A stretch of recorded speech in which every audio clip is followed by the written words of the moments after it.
This is Nightline and I'm Zahir, Kelvin and Abdullah. The top stories. Tropical storm Senya expected to hit 10 states with continuous heavy rains and strong winds for the next 2 days. And death toll from Hong Kong's deadliest fire in decades rises to 75. Malaysia is tracking the movement of tropical storm Senya, the first storm of its kind ever detected entering the country's airspace. According to the Malaysian Meteorological Department, the system moved in through the Straits of Malacca at about 3 p.m. on Thursday, and authorities warned that the storm could trigger intense, continuous rainfall of more than 300 millimeters. Met Malaysia Director General Muhammad Hisham Muhammad Anib said the areas expected to face the strongest impact include Perak, Selangor and parts of Pahang, with conditions likely to persist until Saturday. Angin yang dibawa oleh ribut tropika ni boleh mencecah sehingga 50 km sejam. Kekuatan angin di keliling ribut tropika tersebut. So, keadaan ini boleh menyebabkan hujan lebat berterusan, angin kencang dan laut bergelora di kebanyakan kawasan. Saya nak minta supaya bersiap siaga dengan episod hujan lebat yang agak luar biasa kali ini. He added that conditions are expected to ease by Sunday as the system shifts towards the South China Sea. The department also clarified that the storm is not expected to affect Sabah or Sarawak. In the meantime, the flood situation affecting several states in Peninsular Malaysia continues to worsen, with the number of evacuees rising to 32,828. Kelantan remains the worst hit state, with 9,181 evacuees sheltering in 60 temporary relief centres or PPS across 9 districts. Perlis followed with 7,574 victims evacuated to 23 PPS in the state. In Perak, 4,956 evacuees remain affected and are taking refuge in 42 centres, while Terengganu recorded 4,305 individuals in 50 PPS. Kedah, meanwhile, saw a slight improvement with 4,272 evacuees in 20 centres across 3 districts. The situation in Selangor showed little change, with 2,477 evacuees sheltering in 14 relief centres. Pahang is the least affected, with only 63 victims evacuated to 5 PPS in Lipis and Raup. Meanwhile, floodwaters have begun to recede in parts of southern Thailand, including in Hatyai, where army engineers and 2,000 civil defence personnel arrived on Thursday as part of a major relief operation. The rescue push includes the use of drones and helicopters to deliver food and aid to isolated hospitals and stranded victims. However, with large parts of the south still submerged, fears grow that emergency responders have yet to reach rural communities in Songkhla, Patani, Yala and Narathiwat provinces. Severe floods after a week of heavy rain have killed at least 55 people in the country, with nearly 3 million affected across 9 southern provinces. Now, after being stranded for 6 days due to floods in Hatyai, all 36 students and 4 lecturers from University Utara Malaysia UUM have been safely rescued. All 40 arrived back home on Thursday.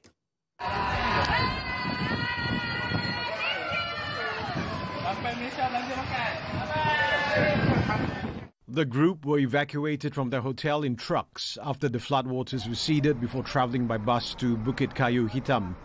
The evacuees expressed their gratitude to everyone who prayed for their safety and assisted in the rescue efforts, especially the Malaysian consulate in Songkhla and the Thai locals who distributed aid. On Wednesday, the group reportedly faced shortages of food and medication after being trapped for over 150 hours in their hotel. They then had to rely entirely on food prepared by local residents. The students were in Hatyai for a 3-day cultural exchange program. In the meantime, Datuk Sri Muhammad Hassan said Malaysians who were stranded in Hatyai had to be evacuated using container lorries to the Bukit Kayu Hitam border crossing in Kedah. Speaking in the Dewan Rakyat, the Foreign Minister stressed that it was the only way, as the road from Sadao to Bukit Kayu Hitam had been severely affected by flooding, making it impassable to light vehicles and small boats. Kita telah menghantar balik ramai rakyat Malaysia, Datuk Timbalan Speaker. Tapi jangan kalau ada komplain nanti minta maaf, saya nak beritahu kita gunakan kontainer. Kerana kita tak boleh lalu, lori-lori kecil pun tak boleh lalu, bas pun boleh lalu. Kita gunakan kontainer, kita duduk ramai-ramai macam perdagangan manusia lah, bergamak-gamaknya tu betul. Duduk di dalam kontainer dan kita bawa lalu dan dah sampai ke Bukit Kayu Hitam. Muhammad also advised Malaysians planning to travel to southern Thailand to postpone their trips as the risk of being stranded due to flooding remains. In the meantime, Wisma Putra has confirmed that more than 6,000 Malaysians stranded in southern Thailand have been successfully evacuated over the past 5 days with the assistance of the Thai government. Efforts are still underway to assist some 1,500 more Malaysians who remain trapped due to the floods. The matter was confirmed by Under-Secretary of the Communication and Public Diplomacy Division at the Foreign Ministry, Zamshari Shaharan, during a briefing in Putrajaya on Thursday. From 7 saya tahu, pukul 7 pagi tadi dia berkumpul and then dia split pergi and then macam kita tahu semalam sampai 11 malam. So saya harap malam ni tak adalah, dan ada jangkaan kata hujan. Memang kata cuaca baik. Kalau weather forecast kata macam petang ni hujan, kat luar tu dah hujan dah kita. Mungkin jauh lah, tapi di sana dijangkakan ada, dia kata third wave of hujan. Hopefully tidaklah. Meanwhile, Consul General of Malaysia in Songkhla, Ahmad Fahmi Ahmad Sarkawi, said improving weather conditions and receding floodwaters on Thursday have helped ease rescue operations. Current operations are focused around Hatyai, including the downtown area and Hatyai railway station, where a large number of Malaysians are stranded. Earlier, the Prime Minister extended his appreciation to his Thai counterpart Anutin Chan Virakul and the Thai government for their swift assistance and concern in helping stranded Malaysians. Datuk Sri Anwar Ibrahim said the gesture reflects the depth of long-standing bilateral ties and the spirit of solidarity between the two nations. He added that Malaysia and Thailand will continue working closely to safeguard the safety and welfare of citizens on both sides of the border. The Prime Minister also reaffirmed the Madani government's commitment to ensuring that every Malaysian still stranded abroad is brought home safely. Meanwhile, the government has allocated some 57 million ringgit in combined compassionate and disaster response operating funds to intensify its support for flood victims nationwide. The announcement was made at Thursday's meeting of the Special Task Force on Agency Reform, or STAR, chaired by Chief Secretary to the government, Tan Sri Shamsul Azri Abu Bakar. In a statement, STAR said rescue assets and logistical support have also been pre-positioned ahead of time in high-risk areas as part of mitigation measures to brace for abnormal rainfall linked to the La Niña phenomenon.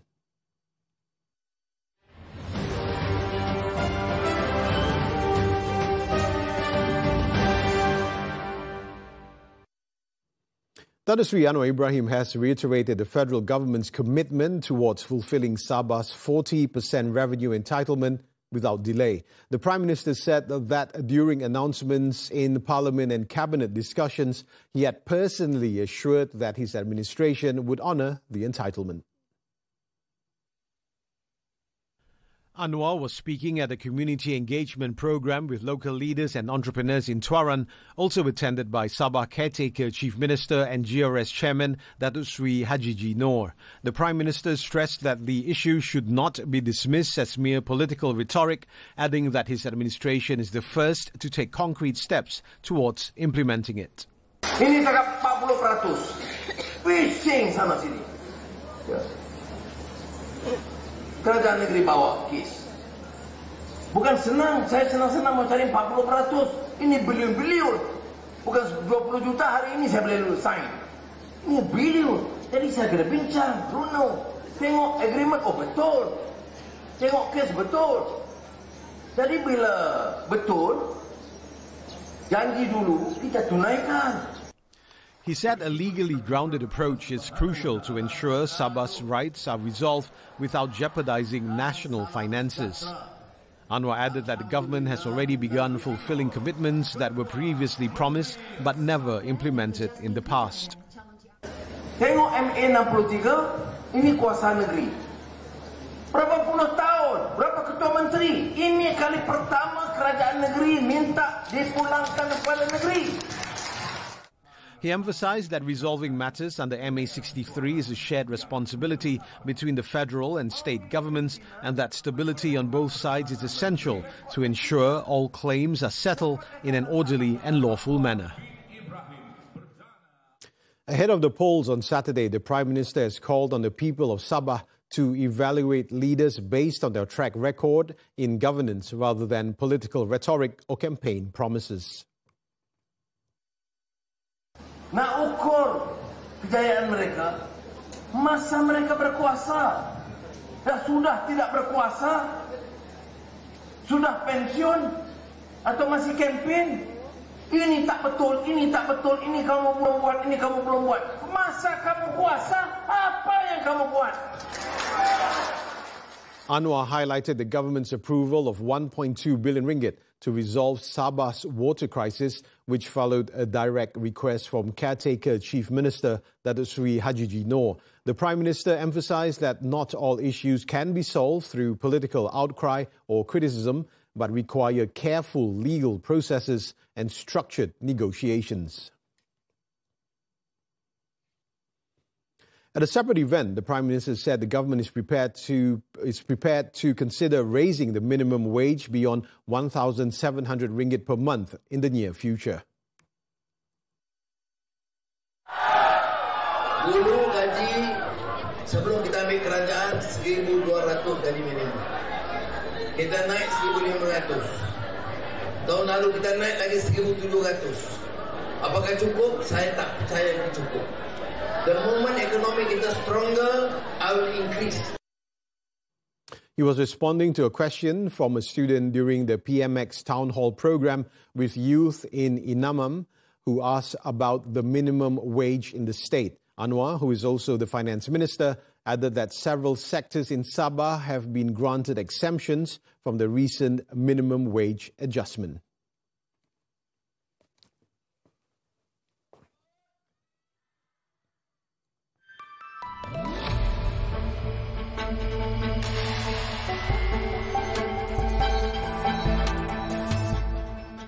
Malaysia is strengthening its national innovation base as a key driver of long-term growth in line with the strategic focus outlined under the 13 Malaysia Plan. Second Finance Minister Datuk Seri Amir Hamzah Azizan said enhancing economic complexity is crucial in boosting the nation's competitiveness. To foster an innovative economic system, the 13th Malaysia Plan underscores the importance of suitable funding models that support research, enhance national intellectual property, ownership, and promote talent development.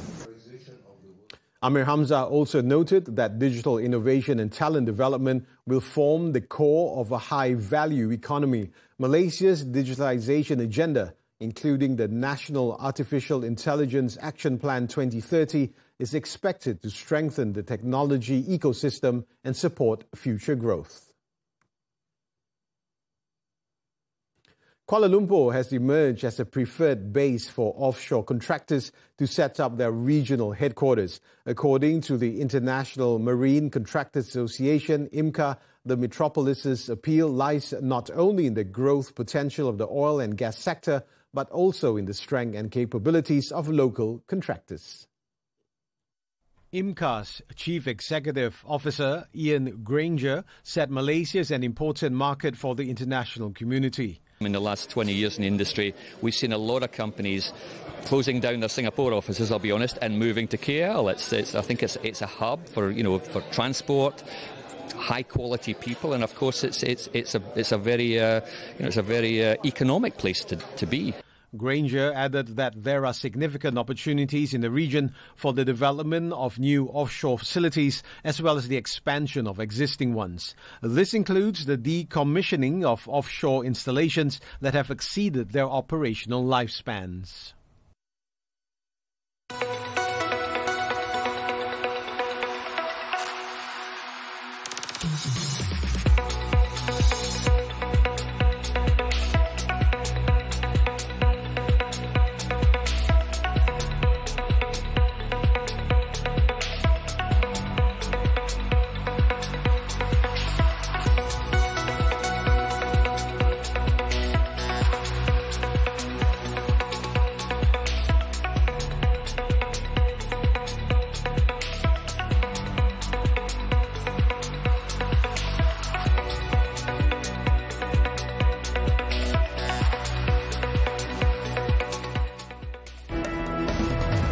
Attack on journalists may be case of mistaken identity.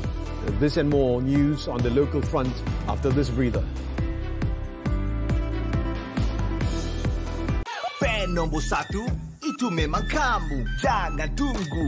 Vote laju-laju. Undi calon top 10, 37. Kita bagi kecoh. Nombor 1, bintang paling popular. You are the one. Kita tentukan. ABPBH 37. Satu keunggulan. Memang tiada lawan. Joe. Undi straight sampai 9 Disember. Scan the QR. Cepat undi-undi. Benda free. Tak payah banyak bunyi. Tak cukup. Kita ganda lagi.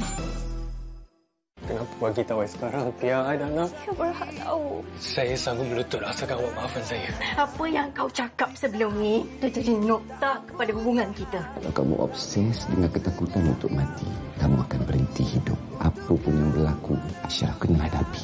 Aku dah penat. Penat? Aku penat dengan kau. Jika Itu Salahku, episod akhir Jumaat 9 malam di Lestari TV3 dan stream sekarang melalui Tonton. When women compete, the world watches. The norm celebrates rivalry, but let us now change the mindset of the future generation. Let's celebrate success among women. Find the people that will champion you, that will cheer you on. Choose your friends wisely and believe in yourself, because belief drives behavior. Catch Women Talk Saturdays 5 p.m. only on TV3. Stream now on Tonton. Aku ingin ikuti kata jiwa hati remaja. Aku sedang rindu pada malamku bersamamu. Kalbuku mengerang, norma-norma hilang, yang ada hanya rindu.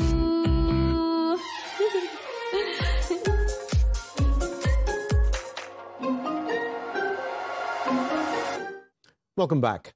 The woman featured in a viral video having a conversation with businessman Albert Tay has provided her statement to the Malaysian Anti-Corruption Commission on Thursday. Sophia Rini Buyong arrived at the MACC headquarters in Putrajaya at 2 p.m.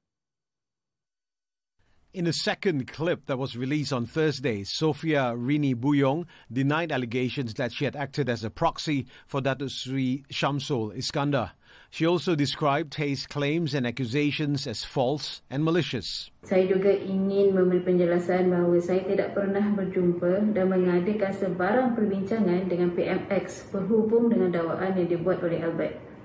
Saya juga tidak pernah mengadakan sebarang perbincangan dengan Datuk Sri Shamsul Iskandar berhubung dengan tindakan yang Albert lakukan berhubung dengan proses permohonan beliau untuk mendapatkan lesen-lesen perombangan. She stressed that Tay's actions constitute a malicious conspiracy to tarnish the reputations of the Prime Minister and Shamsul Iskandar.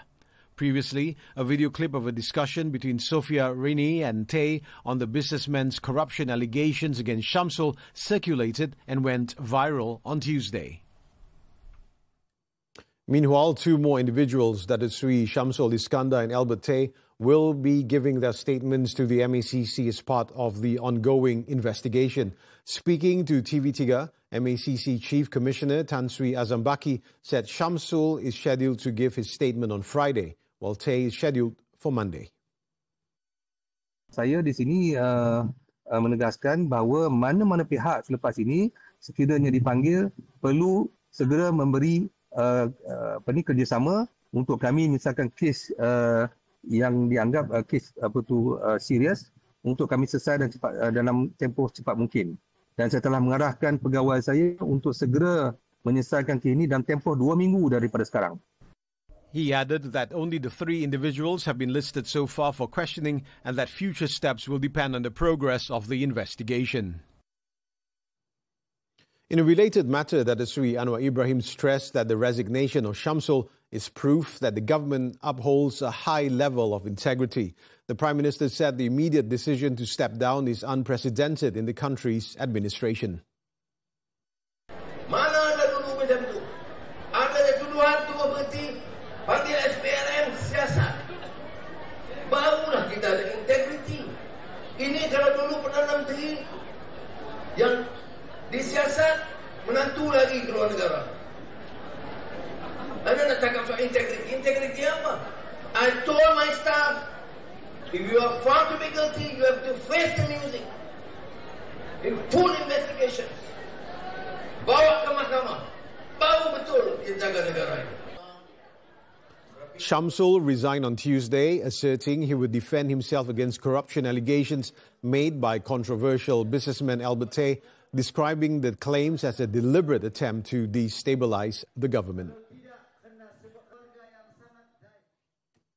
Police believe the recent attack on sports journalist Haresh Diol may have been due to a case of mistaken identity. Kuala Lumpur Police Chief Dato' Fadil Marsus said the assault may have stemmed from a personal dispute.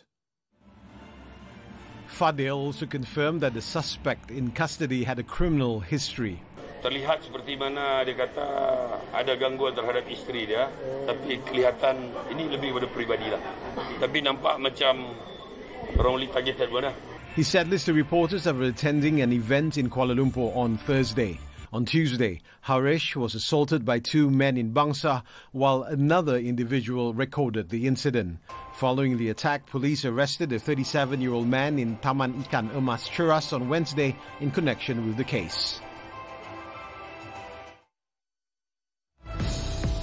The death toll from Indonesia floods rises to 34. The details when Nightline returns. Aku suami, tapi juga seorang anak. Di antara 2 kasih yang aku cintai, aku terperangkap dalam badai yang tak pernah berhenti. Aku dah cuba. Aku sebenarnya letih, Mami. Penat dia. Dengan nak kena jaga rumah lagi. Dengan niat yang suci, membawa kasih dan hormat, hanya mahu dicintai dan diterima. Tapi hanya air mata. Aku tak lepaskan kau, ya. Kau takkan selamat, ya. Mami dah suruh ceraikan dia. Kenapa tak ceraikan dia? Kerana dia merampas kasih anakku dan aku tak redha. Hanya aku yang berhak menentukan jalan hidupnya. Korang berdua ni bukan menantu aku. Apa nak warna-warna kah? Setiap langkahnya, setiap kehadirannya, sumpahku hanya satu. Ni aku tengok Tuhan tu. Sumpah Ibuku di Akasia TV3. Terbaharu dituntun. Saya jatuh cinta pada kebaikan dan cara dia menjaga saya selama kami berkahwin. Sepanjang saya kahwin dengan dia, dia dera saya. Sepanjang saya kahwin dengan dia, dia seksa jiwa dan harga saya yang ada. Sebab tu saya kata dia narsisis. Saya tahu saya salah. Kalau kau betul, at least kau kena fight. Siapa yang cakap aku betul? Aku. Kalau memang betul dia tak nak bagi cerai, dan itu untuk fasad. Sejauh mana permainan dia nak buat perangai macam ni? Muat turun dan layan tonton sekarang. Semua favourite anda di sini. Pelariannya bukan kerana benci. Abah boleh jual Ju macam mana, Abah jual akak. Abah silap. Kau berambus. Tapi untuk merasa dicintai. You should wear this. Why? Namun, semakin jauh dia pergi, semakin dia hilang diri sendiri. Salju Rindu di Bumi Auckland di Samarinda TV3 dan stream sekarang melalui tonton. You're watching Nightline. 3 construction company workers were arrested for manslaughter after a massive fire engulfed a high-rise public housing complex in Hong Kong's Tai Po Northern District, killing at least 75 people in the city's deadliest blaze in a century. Authorities on Thursday said the blaze may have been caused by unsafe scaffolding and foam used in maintenance work, citing gross negligence by the construction firm. 而我哋警方有理由相信，有關工程公司嘅負責人嚴重疏忽，引致到今次嘅意外，亦都引致呢個火勢呢係迅速蔓延，一發不可收拾，導致一個重大嘅傷亡。 Earlier, police searched the building maintenance company responsible for Wang Fuk Court, the housing complex that was burnt, and seized documents referencing the estate. While Hong Kong's leader reported that the fire is now largely under control, rescuers are still searching for residents who remain missing at the housing estate after spending more than a day battling intense heat and thick smoke. As of now, the blaze has claimed at least 75 lives, with nearly 300 people still unaccounted for.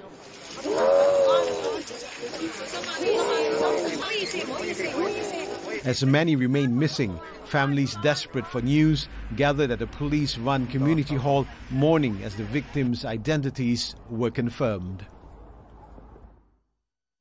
The death toll from floods and landslides triggered by heavy rain in Indonesia's North Sumatra province has risen to at least 34, as rescue efforts are being hampered by a complete disruption of roads and communications. Officials said aside from the confirmed deaths, at least 52 people remain missing as of Thursday.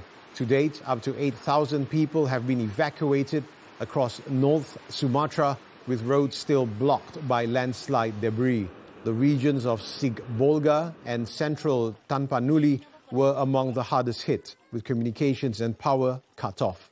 More flooding is expected in several other Sumatran provinces, including Aceh and Riau, over the next 2 days.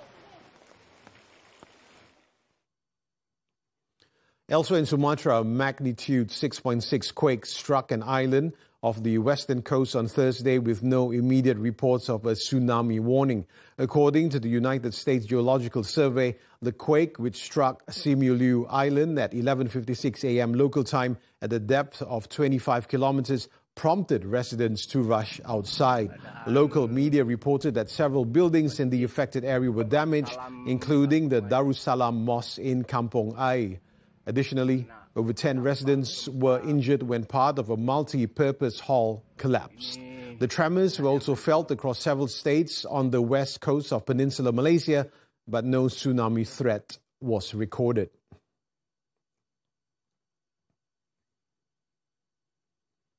Over in Sri Lanka, at least 31 people have been killed and 14 remain missing after floods and landslides caused by heavy rain swept across the country this week. Officials on Thursday said most of the deaths occurred in the central tea-growing district of Abdullah, where 16 people were buried alive when mountain slopes crashed onto their homes overnight. Another 4 people were killed in a similar manner in the adjoining Nuwara Elia district, while the remaining fatalities were reported elsewhere. Nearly 400 homes were also damaged in mudslides, with over 1,100 families moved to temporary shelters.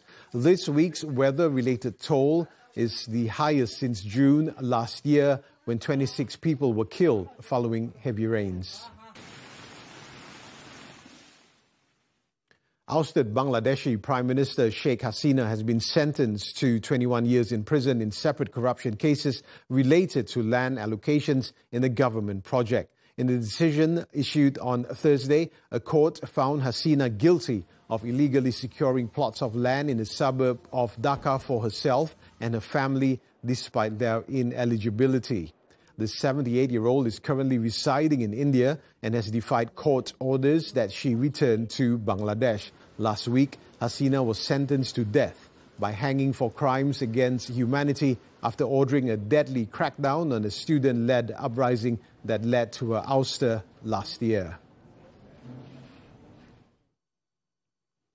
At least 11 people were killed and 2 others injured after a train collided into a group of railway workers in the southwestern Chinese city of Kunming on Thursday.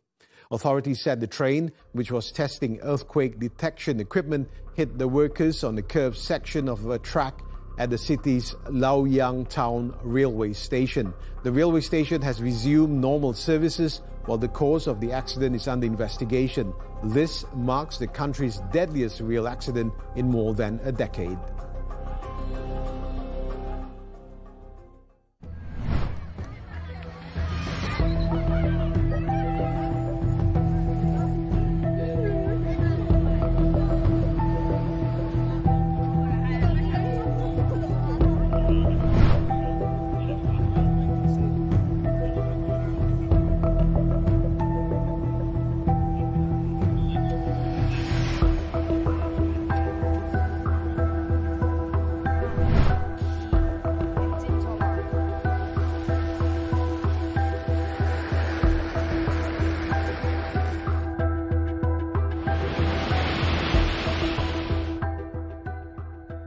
On to sports now. Hockey, the 2025 Sultan Azlan Shah Cup. The national team's dream of a final appearance was shattered after a crushing 1-9 loss to Belgium at the Azlan Shah Stadium on Thursday.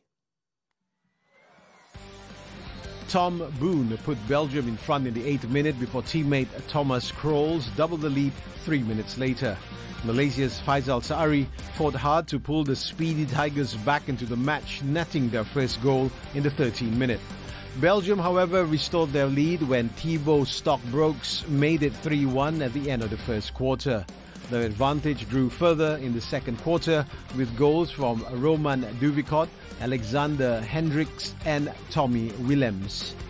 The Red Lions added their final 3 goals in the second half, with Boone scoring his second of the night, followed by strikes from Victor Faubert and Duvicot. The Speedy Tigers now sit in 5th place with 4 points and will face South Korea on Saturday before heading into Sunday's classification matches. Turning to squash, the 2025 Hong Kong Football Club Open. National player S. Sivasangari continued her impressive run after securing a semi-final spot by defeating compatriot Rachel Arnold on Thursday. Defending champion Sivasangari was pushed to the limit before clinching a 13-11, 11-8, 12-10 victory against 6th-seeded Rachel in the quarterfinal. The world number 7 will now take on France's Melissa Alves on Friday for a place in the final. In the men's category, Eun Yen Yao faced disappointment in the quarterfinals after falling to Egypt's Karim Gawad.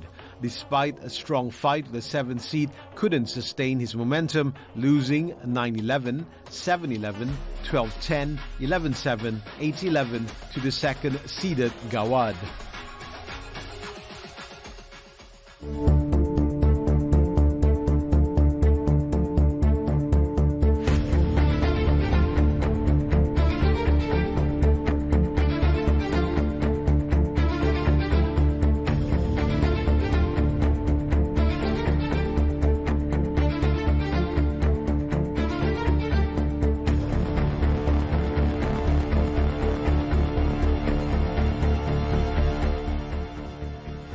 And that concludes Nightline this time around. Before we leave, let's take a look at Windsor Castle's Christmas decorations featuring a 20-foot tree towering over St. George's Hall and garlands decorating the corridors. With that, I'm Zahir, Kelvin and Abdullah. Thank you for watching and take care.